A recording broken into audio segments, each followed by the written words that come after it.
तो जो मिठाइयाँ और मीठे पकवान हैं तो उनकी फूड स्टाइलिंग के लिए आप क्या क्या सुझाव देंगी? मैं पहले तो आपको ये बताना चाहती हूँ कि मिठाइयों को जब फूड स्टाइल करना होता है तो मुझे रियली बड़ा मज़ा आता है इस चीज़ को करने के लिए, क्योंकि मिठाइयाँ अपने आप में बड़ी खुश कर देने वाली चीज़ हैं और इस खुशी वाली वस्तु के साथ अगर आप स्टाइलिंग करें तो चार चांद लग जाते हैं।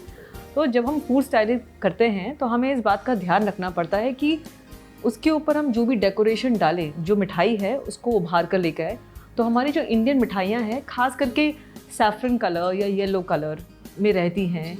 कुछ मिठाइयाँ जैसे रसगुल्ले या काजू कतली, बादाम कतली वाइट होती हैं, और कुछ ही मिठाइयाँ ऐसी होती हैं जो ब्राउन्स के शेड्स में जाती हैं या ग्रीन्स में होती हैं। फॉर एग्जांपल पिस्ता की मिठाइयाँ। तो जब भी आप डेकोरेशन या फूड स्टाइल इसको करें तो आपको ध्यान रखना है कि जो उसके डेकोरेशन के एलिमेंट्स हैं उनका जो कलर है मिठाई के कलर से बिल्कुल कॉन्ट्रास्ट हो, ताकि मिठाइयों को एक कलर पॉप मिले। और अगर हम फेस्टिवल्स के बारे में बात करेंगे तो आप जो डेकोरेशंस यूज़ करेंगे प्लेन डेकोरेशंस ना इस्तेमाल करें। फॉर एग्जांपल अगर मुझे पिस्ता डालना है तो मैं पिस्ता को गोल्ड ब्रश कर सकती हूँ। फॉर एग्जांपल अगर मुझे लड्डुओं को सजाना है तो लड्डुओं पे मैं एडिबल ग्लिटर डाल सकती हूँ, सिल्वर बॉल्स डाल सकती हूँ, गोल्ड या सिल्वर, राइट। हम वर्क का इस्तेमाल कर सकते हैं, चांदी एज वेल एज सोने का वर्क। अभी सोने में भी एक नॉर्मल सोने का वर्क आता है और एक 24 कैरेट सोने का वर्क आता है। तो इन सब चीज़ों को जब आप डालेंगे तो आपकी मिठाइयों में डेफिनेटली चार चांद लग जाते हैं।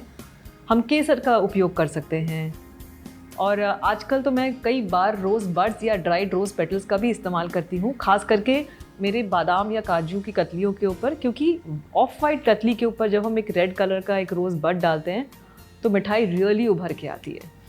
और इन सब चीज़ों के अलावा जब आप सर्व करते हैं आपकी मिठाइयाँ तो आपको ध्यान रखना है कि आपकी जो ट्रे हैं वो थोड़े डेकोरेटिव हो, सिल्वर लाइन हो उसकी या गोल्ड लाइन हो, ताकि आपको एक फेस्टिवल का फील आए।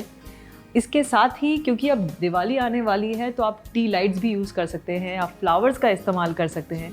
तो आपका जो पूरा सेटअप है वो सिर्फ फूड्स को डेकोरेशन करके ही कंप्लीट नहीं होता है, आप आपके आसपास का जो वातावरण है उसको भी थोड़ा सजाएं ताकि पूरा लुक उभर के आए। तो पूरी क्रिएटिविटी हो जाती है। बिल्कुल बिल्कुल।